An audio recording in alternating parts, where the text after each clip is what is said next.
Baik, selamat pagi Bapak dosen dan juga teman-teman semua.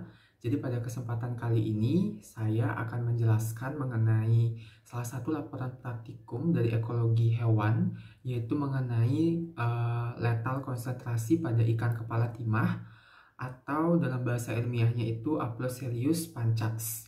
Nah, jadi adapun topik pembahasan yang akan saya bahas pada laporan praktikum pada hari ini, yaitu yang pertama adalah tujuan, kemudian landasan teori, kemudian alat bahan dan prosedur kerja, dan yang terakhir adalah hasil pembahasan dan simpulan.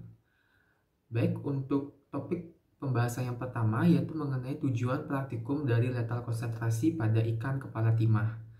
Jadi tujuan dari praktikum ini adalah yang pertama, mengetahui titik konsentrasi maksimal dan juga minimal yang mampu ditolerir oleh suatu organisme.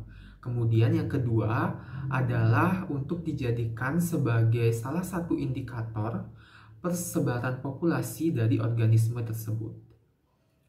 Kemudian untuk topik pembahasan yang kedua yaitu mengenai landasan teori praktikum. Jadi di sini akan saya bahas lebih singkat terkait dengan landasan teori dari praktikum ini, di mana ikan sendiri itu merupakan kelompok hewan yang memiliki mekanisme fisiologis yang berbeda dengan hewan-hewan lainnya, baik itu yang berada di darat ataupun hewan yang berada di udara. Umumnya hal ini disebabkan karena ikan sendiri memiliki habitat yang berbeda dari hewan-hewan lainnya, yaitu memiliki habitat yang berada di perairan. Lingkungan perairan inilah yang di mana lingkungan perairan ini itu memiliki tekanan osmotik yang berbeda, sehingga menyebabkan lingkungan sel dalam tubuh ikan itu sehingga untuk mampu bertahan hidup, ikan harus melakukan adaptasi dalam mencegah kelebihan ataupun kekurangan air di dalam tubuh ikan tersebut dan mempertahankan keseimbangan ion-ion di dalam tubuhnya. Hal ini harus dilakukan agar proses fisiologis yang berlangsung di dalam tubuhnya dapat berjalan dengan normal atau biasa disebut dengan keadaan hemostatis. Kemudian perubahan kadar salinitas akan mempengaruhi tekanan osmotik cairan tubuh ikan, sehingga ikan ini akan melakukan penyesuaian atau pengaturan kerja osmotik internalnya agar proses fisiologis dalam tubuh ikan dapat berjalan secara normal. Nah, ketika salinitas di dalam tubuh ikan itu semakin tinggi, maka ikan akan berupaya terus untuk menjaga agar kondisi tubuhnya tetap homostatis hingga pada batas toleransi yang dimiliki oleh ikan tersebut. Jadi demikian penjelasan mengenai landasan teori dari praktikum ini. Kemudian ke topik pembahasan selanjutnya yaitu alat dan bahan praktikum yang kita gunakan dalam praktikum kali ini. Untuk alat sendiri itu digunakan 4 buah gelas, baik itu gelas kaca ataupun gelas aqua gelas.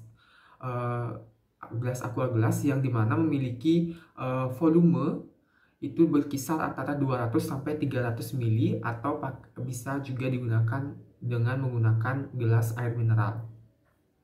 Kemudian alat selanjutnya adalah yaitu sendok teh. Kemudian untuk bahan itu dipergunakan 12 ekor ikan kepala timah atau Aploserius pancax atau ikan air tawar yang mudah ditemukan di lingkungan kita masing-masing. Kemudian yang kedua adalah air PDAM yang sudah didiamkan selama semalam. Kemudian yang terakhir adalah garam dapur. Kemudian ke topik pembahasan selanjutnya yaitu mengenai prosedur praktikum, prosedur kerja dari praktikum ini. Jadi ada 6 tahapan prosedur kerja dalam praktikum ini, yaitu yang pertama adalah kita harus mengisi masing-masing gelas tersebut dengan air yang sudah kita diamkan selama semalam, di mana masing-masing gelas itu diisikan air PDAM boleh ataupun air lainnya yang sudah direndam selama semalam, itu berkisar antara 200 sampai 300 ml air. Kemudian setelah kita memasukkan air, kita masukkan masing-masing 3 ekor ikan ke setiap gelas. Jadi totalnya ada 12 ikan di masing-masing gelas. Kemudian setelah itu amati pergerakan ikan tersebut sebelum dimasukkannya garam ke dalam gelas tersebut. Jadi kita amati terlebih dahulu bagaimana ikan tersebut bergerak, baik itu dari gerakannya, gerakan operkulumnya, dan gerakan siripnya. Kemudian ketika sudah masuk ke menit kedua, itu kita mulai memasukkan 1 sendok teh garam atau berkisar antara 4,8 gram garam ke dalam gelas yang sudah berisi ikan tersebut. Dan sama, kita amati juga bagaimana ikan tersebut bereaksi, baik itu dari segi gerakan ikan tersebut, gerakan operkulum, dan juga gerakan sirip dari ikan tersebut. Kemudian kita terus dengan bertambahnya menit, juga bertambahnya volume dari garam yang dimasukkan ke dalam gelas tersebut, kita tetap mengamati di setiap menit tersebut apakah yang akan terjadi pada ikan tersebut, baik itu dari apakah ikan tersebut mengeluarkan lendir, dari gerakan operkulumnya, aktivitas berenang, dan lain sebagainya yang menunjukkan bahwasannya terjadinya hemostasis pada ikan tersebut. Sampai kira-kira ikan tersebut, 50% dari ikan tersebut sudah mati. Artinya dari 12 ikan berkisar 6 ikan yang sudah mati, maka praktikum ini di stop seperti itu. Kemudian setelah kita mengamati selama beberapa menit sehingga 50% ikan itu mati, maka kita buat hasil dari pengamatan kita itu di dalam tabel seperti itu. Nah, kemudian ke topik pembahasan selanjutnya, yaitu dari hasil dan juga pembahasan praktikum dari praktikum ini, dimana dapat kita lihat pada tabel yang sudah saya lakukan, itu dimana pada menit pertama dan juga menit kedua itu masih terdapat tidak terjadinya gerakan yang mencurigakan seperti itu. Ikan tersebut masih bergerak secara normal seperti itu, baik itu dari gerakan ikan tersebut, gerakan operkulum, dan juga gerakan siripnya itu juga masih normal, tidak mengeluarkan lendir dan juga bau amis dari ikan tersebut. Kemudian memasuki menit ketiga itu dan dituangkannya garam yang kedua kalinya, itu ikan sudah mulai menunjukkan pergerakan yang berbeda dari sebelumnya, di mana sebelumnya itu ikan aktif bergerak di dasar gelas tersebut, tetapi pada menit ketiga ini ikan mulai beranjak bergerak menuju ke permukaan ke permukaan gelas. Untuk alasannya kenapa hal tersebut bisa terjadi akan saya jelaskan di pembahasan. Kemudian untuk menit keempat itu pada gelas pertama dan juga pada gelas pertama itu gerakan sirip itu mulai melambat dan juga operkulum yang semakin cepat. Kemudian pada gelas kedua itu gerakan mulai tidak beraturan dan gerakan operkulum yang semakin cepat juga. Kemudian pada gelas ketiga dan juga keempat itu terjadi gerakan sirip yang mulai melambat dan juga gerakan operkulum yang juga semakin cepat. Kemudian pada menit kelima itu hampir semua ditemukan bahwasannya ikan itu bergerak, gerakan sirip ikan tersebut dan juga gerakan tubuh ikan itu mulai melambat seperti itu.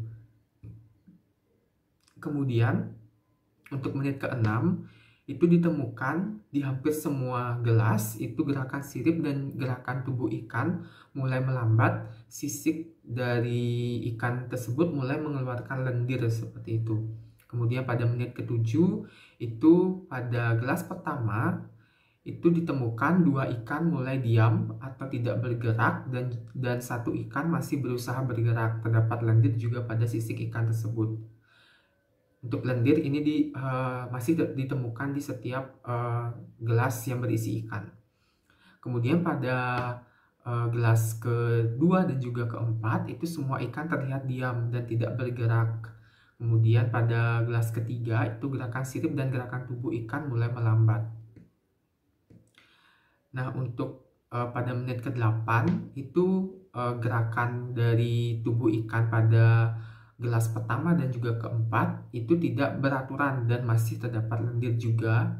Kemudian pada gelas kedua dan ketiga itu gerakan tubuh ikan tidak beraturan sampai ada ikan yang mencoba untuk lompat ke gelas lainnya seperti itu karena ketidakmampuan atau ketidaktahanan tubuh ikan tersebut untuk mentolerir garam di dalam air tersebut. Kemudian pada menit ke-9 itu di hampir semua gelas itu ditemukan beberapa ikan itu mulai pingsan seperti itu. Artinya di sini adalah ikan terlihat diam, tetapi terkadang juga dia masih bergerak lambat seperti itu, berusaha untuk bergerak lambat, belum dikatakan mati seperti itu. Kemudian pada menit ke-10 itu sama sama seperti menit ke-9 itu ditemukannya ikan yang pingsan seperti itu. Kemudian pada menit ke-11 di hampir semua di gelas 1, 2, dan 4 itu beberapa ikan mulai pingsan, mulai tercium bau amis pada gelas tersebut. Kemudian pada gelas ketiga itu 1 ikan mati dan 2 ikan masih pingsan. Sama juga mulai tercium adanya aroma-aroma amis seperti itu. Kemudian pada menit ke-12 beberapa ikan mulai pingsan. Hal ini ditemukan pada gelas pertama, kedua, dan juga keempat. Kemudian pada gelas ketiga itu semua ikan di gelas ketiga itu mati. Dan pada menit terakhir yaitu menit ke-13 itu pada gelas pertama itu semua ikan mati. Kemudian pada gelas kedua 2 ikan mati dan 1 ikan masih mampu bergerak. Kemudian pada gelas ketiga itu semua mati. Kemudian pada gelas keempat 1 ikan mati dan 2 lainnya masih terlihat bergerak. Kita lanjut ke pembahasan. Jadi mengapa hal tersebut bisa terjadi?